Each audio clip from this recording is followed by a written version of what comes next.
The following is an exclusive presentation of Optimum. We're your TV, phone, and internet company. The federal government has shut down. Learn more about its impact coming up next on Meet the Leaders.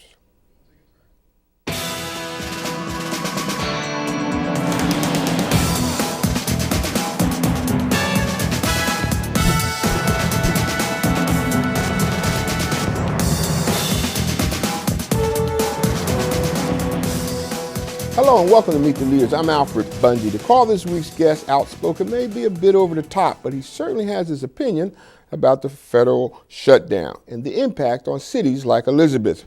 Please welcome the mayor of the city of Elizabeth, Chris Bollwage. Welcome back to Meet the Leaders. Al, it's good to see you again. Yeah, just give me your general overall assessment of the shutdown of the federal government. How do you see it? Well, first of all, there's no dialogue going on in Washington. You know, you have the Democrats blaming the Republicans blaming the president, and frankly, they have to sit down. But mayors are on the job. I mean, there's not a mayor in this country who's walked off the job. Mayors are working. Whether mayors get paid or not, they have to perform and they have to run their cities. And we're doing that here in Elizabeth as well as the cities throughout New Jersey. Talk to me a little bit about your impression of Congress's role. I heard you talk a little bit about that, but let's talk a little bit more about that, Congress and its role in this shutdown. Well, you know, John Boehner is the Speaker of the House. He's, you know, anybody can rise to the highest levels of power in the United States. I mean, he's a former saloon keeper, and now he's running the House. He really needs to step up or to man up, as Barbara Bono said in the debate the other night, because clearly he should put the continuing resolution before the House and see what happens. Mm-hmm. He keeps saying there's not enough votes for this to pass, yet 21 Republicans have come out and affirmatively said that they would vote for a clean resolution to continue the government. Mm-hmm. And if you put that together with 195 to 200 Democrats, then that resolution would pass. I think it's all posturing for the 2016 elections to see who's going to maintain control of the House. And I think the reason the Republicans are now starting to move off of that is because the latest poll from the Wall Street Journal shows that 53% of the people are blaming the Republican members of Congress. The Republican Party no longer represents the business interest of this country. Going back the last 150 years, it was the Republican Party that clearly had the focus of the business community. That doesn't happen anymore. They're driven by a right-wing ideological agenda that clearly it means let's attack the president. President Obama said the other day that if we give in to the kooks in the Republican House, I don't think he used that word, but if we do, the only thing they haven't asked for right now is his resignation. Let's talk about President Obama. Has he done enough? Is there something more he should be doing? Certainly, there's people who are not working right now. People have been furloughed, and there's a lot of programs that could be hurt or losing money if the shutdown continues. Talk to me about the role of the president. How do you see it? Well, you know, the Congress and the president signed it that regardless of the shutdown, all of these people are going to get paid. So they're sitting home, and at some point when the government opens back up, they're going to get a retroactive check for sitting home. I don't understand that logic at all, and frankly, it makes absolutely no sense. So they're getting paid without working? They're getting paid without working. I mean, you know, I don't know what kind of furlough this is. It doesn't make sense to me that you get a furlough and you still get paid. And the president can't negotiate with hostage takers. I mean, it's the job of the Congress to pass a budget. It's the job of city councils and the state legislatures here in New Jersey to pass a budget. That's their job. Mayor, let's make it clear that the Congress people are also getting paid. I mean, they didn't get furloughed. Well, that's the outrage of this whole thing. I mean, we elect folks to run a government. That's the purpose of electing a Congress or the legislature or the city council or the governor or the mayor. They run the government. So how do you elect people to go to Washington to shut the government down?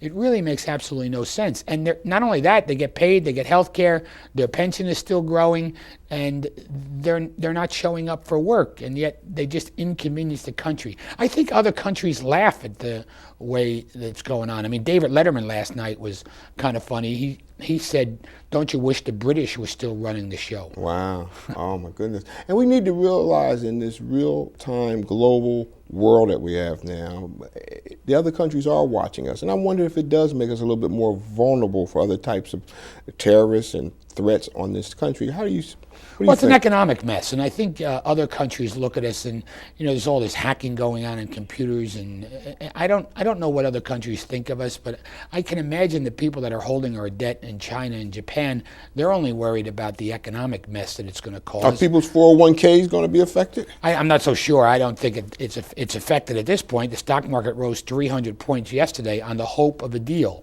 So clearly, there is investment still going on in this country. Let's talk about the debt ceiling. That's kind of coming up on the agenda now. Congress is going to have to make some decisions there. I don't know if we're going to have to print some more money or what's going to go on, but how does that impact on a city like yours? The deadline is October 17th, according to the Secretary of the Treasury, Jacob Lew. I think that's a fungible date. I think November 1st is probably the more realistic date that this country runs out of money, because there's something like billions of dollars due in Social Security checks. And if you want to see the country cause an uproar, don't send out Social Security checks. That's going to be the major problem. I think the debt service is going to be continued to be paid between now and November 1st to China or Japan or whoever owns all of the debt through the bonds that they bought in this country. The key is going to be, do they meet the Social Security payroll on November 1st? And I think that's the jockeying that's going on in Washington right now. You think this is a special ploy by the Republicans to even be in this situation, to show their strength or their weakness? Well, it's going to be a real weakness if a whole bunch of senior citizens don't get their Social Security check on November 1st, and I think they're going to blame the Republicans. Well, I know that you've been vocal about your support of President Obama, and just you've shown also a lot of displeasure about the Republican attacks. How do you think this will affect the November election that's coming up here? Well, it's clearly going to affect the election in Virginia. I'm not so sure how it affects this election. Governor Christie has had a huge lead over Senator Bono all through the summer and even up until this publication. Some polls have him up at 20, some polls have him up at 30. I think the race eventually settles somewhere between 12 and 15 points is what he'll win by. I don't believe he's going to have the coattails that some reporters write about. But where it affects Virginia, there was 177,000 people out of work. These are federal employees? These are federal employees due to the shutdown. And what's going to happen is, since the polls are all blaming the Republicans, a close gubernatorial race will probably swing to the Democrat McAuliffe in Virginia. And I think you're going to see that. And I think that's what's concerning the Republicans, because generic, nationwide, the last poll that I saw, it was 47% to 36% would vote for a Democratic Congress next year. And that's a real concern to these people who are driven by the Tea Party and the right-wing ideological base. Let's talk a little bit more about Washington before we move to New Jersey. Certainly a lot of this has to do with the Affordable Health Act, or at least that's been what the message that the Republicans have been sending, and that may be part of their strategy in shutting down the government. What do you think of Obamacare? Is it a good thing? Well, it depends on who you talk to, whether it's a good thing or a bad thing. What I've done in the city of Elizabeth is I did an auto call last week, and I started with, depending on who you listen to, some people say that Obamacare is the greatest thing in the world, and some people say it's the worst thing. So why don't you find out for yourself? So I've asked the Director of Health and Human Services, Krishna Garlick, to head a team of people to get certified to train the workers in Elizabeth. We had a press conference at Union County College. We're opening up all of the library computers. We're going to have trained personnel that'll work with people on Tuesday, Wednesday, and Thursdays for appointments in the senior centers, in the community college, and in the libraries. And we're going to ask people to go through the ACA Act, or Obamacare as it's known, and register, because everybody has to register, and whether they have insurance or not, or otherwise you're going to have a deduction on your income tax.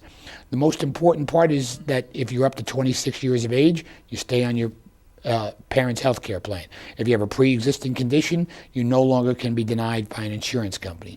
And the goal is to get insurance companies to be competitive into offering insurance to the marketplace that will drive down the eventual cost of health care. Mayor, before we go to break, I want you to make it clear once again to the people of your town in Elizabeth where they can go to sign up for the Affordable Health Care Act, better known as Obamacare. Well, we set a number that we've advertised in the city of Elizabeth, 908-820-4045. We will set up an appointment with a trained counselor that we have in city government that will walk you through the website and sign you up. We've encouraged people that can speak Spanish and French, Creole, and any other language. They're the two dominant ones in Elizabeth besides English, that will have available people in your native language to help you go through the process as well. Or go to healthcare.gov, but we have trained people to work with you on healthcare.gov to get the answers. Thank you so much. With that note, we need to take a break. Don't go anywhere. We'll be right back with the mayor of Elizabeth.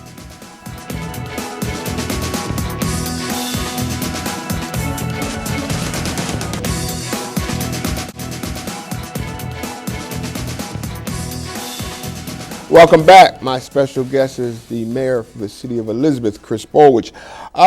Let's talk a little bit about what's going on in New Jersey elections, certainly at the top post. Talk to us about the candidate, Democratic nominee, Barbara Bruno, and your, impressions of her making it or not making it to the governor's seat. Well, the governor has had a history of connecting with people through his dialogue, and the attitude that he has, people call it a Jersey attitude. I see it as a bullying attitude. It's interesting to note that he can call people jerks and idiots and use that type of language, yet when my 13-year-old daughter uses that language, I correct her, or I tell her that's unacceptable language in this house.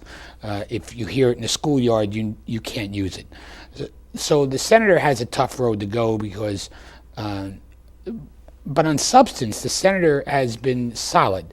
The senator has really talked about issues that affect New Jersey. The governor has not been solid on substance. He talks about pension reform and he talks about other issues, but really the governor's policies are what causing a lot of the difficulties in the cities throughout the state. This 2% cap policy does not allow cities to expand throughout the state of New Jersey. It puts a cap on the ability to hire more police or to hire more firemen, and the mathematics just does not work.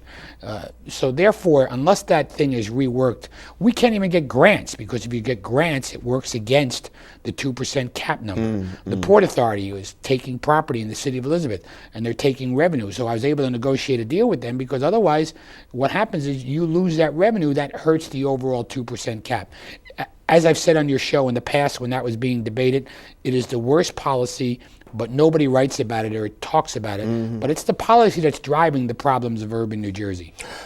I think the majority of people may not understand about the 2% cap or some of these issues and policies, but I do think that we're in this era of celebrity elected officials. Talk to me a little bit about that. I mean, why is a person like Chris Christie so popular, and why are people taking a close look at and examining his policies?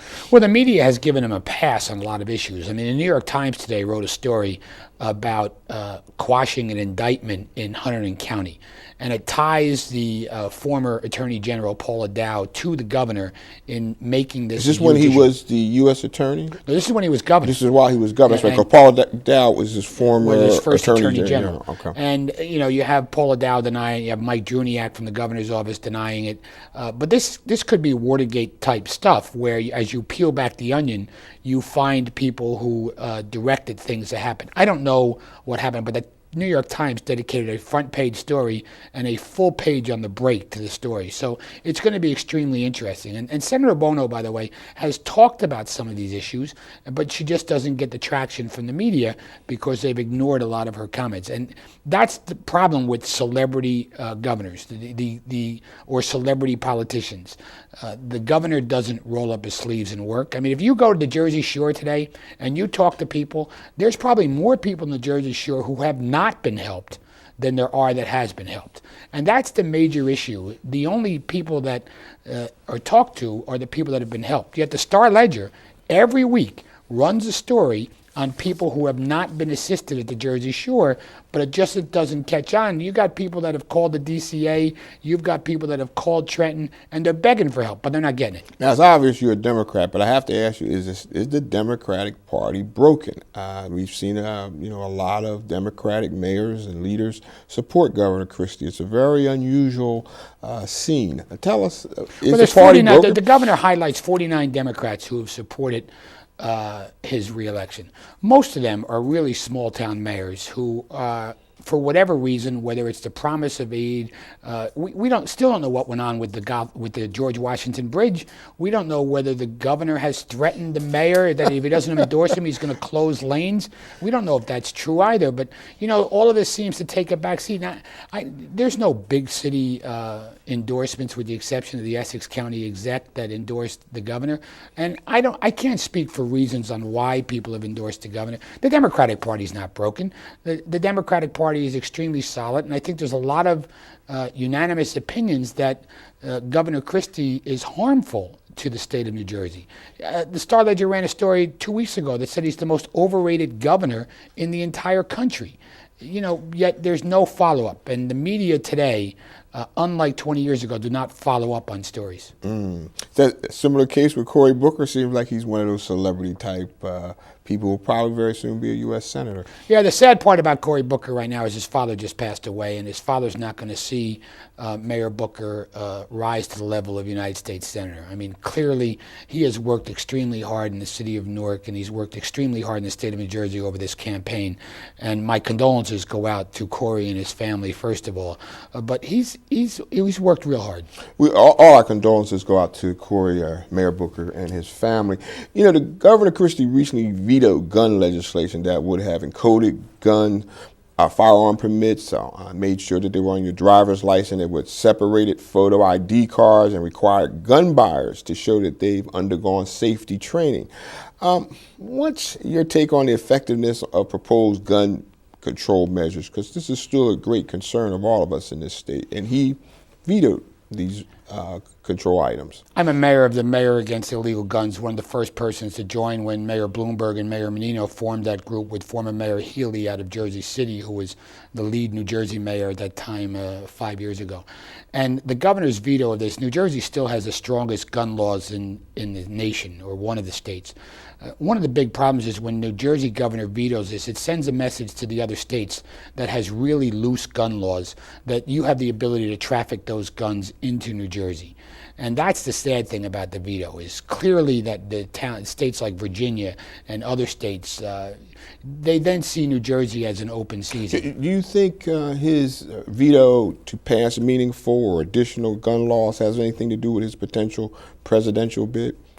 I think Governor Christie does everything in the lights about 2016. I don't think he does anything that doesn't put him in a position to win the votes in Iowa or Texas. He vetoed Senator Lesniak's bill regarding agriculture and pork, and that was clearly the plight of the farmers in Iowa. There's a structure, and you got to hand it to Governor Christie, because he set his sights on winning re-election in the gubernatorial office, as well as putting him in a position for the 2016 election. And he has a group of people around him that are highly focused on that. So if that is his goal, give him credit for focusing on that goal. But that may not be the best for New Jersey. Well, obviously, he's vetoed those ordinances. I mean, those bills. He's vetoed other things in New Jersey. Women's rights have taken a real beating in New Jersey under this governor. About his position on gay marriage? Well, the courts have ruled, and they just gave the permission for the stay, or the governor asked for a stay, and that was rejected. And the Supreme Court hasn't agreed to take it up. And I think the governor's thrilled that the courts are making this decision and taking it off. He has filed an action in court, and there's no reason for him to do that in New Jersey. And once again, that plays to an audience outside of New Jersey in the hopes that he can achieve something else. I don't believe his message sells at some point in Iowa and Tea Party folks. I think he's going to get killed in the early primary states. Without question, he is a moderate Republican. We need to take another break, but don't you go anywhere. We'll be right back.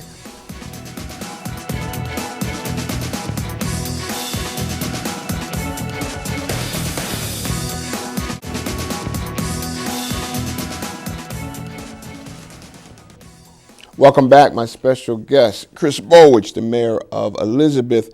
We all would agree that one homicide is too much, but compared to many cities your size, you've been kind of doing a good job, very successful in keeping the homicides and even crime down. Talk to us a little bit about your plan or what you might want to share to other cities who are suffering and concerned about crime being reduced. Well, crime is way down in the city of Elizabeth this year, and it's because of an aggressive attitude by the Elizabeth Police Department, but also because of neighborhood meetings.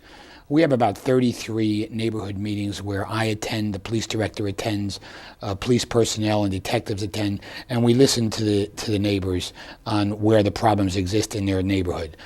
Whenever we have a homicide that could look threatening or there could be retaliation, we hire people extra hours in the evenings, and we start going knocking on doors for not only warrant violations or finding people in the neighborhood, and we have to get aggressive and make sure we show a presence out there. We're like any other city, you know, we struggle with the issue of crime, and when it's going down, it's because of a dialogue and getting out in the neighborhoods. Do you see that type of plan being shared with other mayors, or is that something you would recommend the other mayors, places like Orange and Newark and Irvington, Patterson? One of the reasons other cities have struggled is because, as I said earlier, this 2% cap. It doesn't allow cities to hire more police officers and to expand. This 2% cap is a flawed policy. It's going to be reviewed again in April of next year, and I'm hopeful that the governor and the legislature take out things like, or allow cities to get grants for police, or allow cities to have a way to expand their police departments. Because keep in mind, it didn't hold down property taxes. Right. Property taxes in this state, like Senator Bono points out, went up between 17 and 20% during the Christie administration. And your point is that you want to make sure that they have ways of getting extra money without violating this 2% cap. The property tax cap has restricted the ability for cities to hire emergency personnel while at the same time driving up the average property taxes 20%. It's a failed policy. Talk to us about unemployment and your plans of trying to deal with this issue that all the cities are struggling with. In the city of Elizabeth, we have the Retail Skills Center at the Jersey Gardens Mall, the Outlet Collection, and we also have work with the Union County Workforce Development Organization. Our unemployment rate is somewhere between 11 and 12% at the current time. While it's way too high, clearly our geography allows us an opportunity to get people to work. We're the home to Terminal A in Newark Airport, the largest seaport. The Goethals Bridge is going to be rebuilt. There's opportunity for jobs in our city. The Turnpike is there. So clearly Elizabeth's geography is focused and prepared for the next generation of workers. I know that you've been trying to bring a ferry service to the Jersey Garden Mall area. Tell us about the benefits of that ferry service, but I also think that you're running into a few problems. I'm concerned about the impact of the Pulaski Skyway being Well, I wrote a letter to the Secretary of Transportation closed. Because the Pulaski Skyway is going to close right after the Super Bowl in February, and it's going to be closed for up to 2 years or longer. That's going to create a bottleneck for the city of Elizabeth, the city of Newark, and the city of Jersey City. We have two interchanges on the Turnpike, 13 and 13A, and then you go to 14, and then you have the extension to go into Jersey City. My suggestion is to start the ferry at Jersey Gardens Mall, have a stop in Jersey City, and then get to New York. We have the parking available at Jersey Gardens. We can create more parking, and the ferry would then allow folks to travel from the southern part of the state and still get to New York or Jersey City. What's the actual status of the ferry service at this There's point? no funding for it. I mean, there was $10 million available right after September 11th, 9/11. But because of other economic concerns, and the ferry operators, by the way, they don't necessarily want to see the competition occur either. Clearly, there's a market for the ferry in Weehawken, and there's a market for it in Perth Amboy. But to add another market may take riders away from existing market, and maybe the business model doesn't work. Is this something you've given up on, or you still like to see it become a reality? I haven't given up on the ferry. I think it's something that would really play well, and it would also increase the ability for the Jersey Gardens to get shoppers coming from New York to here as well. I know every time we talk about the school board there in Elizabeth and how it's kind of one of the political animals. I'm hoping that it's doing all it's supposed to do for the students, but what's the latest with the Elizabeth School Board? Well, our superintendent left. He took a job in Passaic. The school board is a highly politically charged organization in our city. They've now put banners out on all the schools with their pictures on. I'm not so sure what that does. They've had Is that political? Yeah, I mean, I don't know a city in the state where they had these banners outside of school with the pictures of the school board members. And we're in a school school board election, and we're trying to show the public that they raised taxes 7.5%. Are you running your own slate against? Of course I am. I mean, they run against me, I run against them. It's the way it works in the city of Elizabeth. Talk to us a little bit in the time we have left on what projects that you still need to work on, that you still need to put more time in on from your administration in Elizabeth. Well, I'm working with Kane University and to develop a University Boulevard between Kane University and Union County College and the city of Elizabeth train station. I have a commitment from New Jersey Transit that they're going to announce in December a new train station in the city of Elizabeth, about $50 million. They're doing the architects and the work now. So the Midtown and the University Boulevard and Kane University and taking advantage of all of those students, it would really be a great growth factor for our community for the next 50 years. How many students are at Kane, do you know, and how many are from the Elizabeth area? There's about 15,000 full-time students at Kane University, and I believe there's somewhere between 10 and 20% of the students that come from Elizabeth and the surrounding region. Okay. Unfinished projects, things you still need to work on. Midtown is an unfinished project. I mean, my predecessor announced Midtown. It's been a very difficult project to get going because of the sewer and the infrastructure. We built Union County College. We built a parking deck over the last 20 years. We remodeled the old Central Historic New Jersey train station, but it's still not enough. There's more to do there. Once again, I got to thank you for being on Meet the Leaders. We always enjoy talking to you about all these issues. And I want to thank all of you for watching. But that's it for this edition of Meet the Leaders. Thank you for watching, and please be sure to tune in again next week when we will speak to a leader from your community. I'm Alfred Bundy.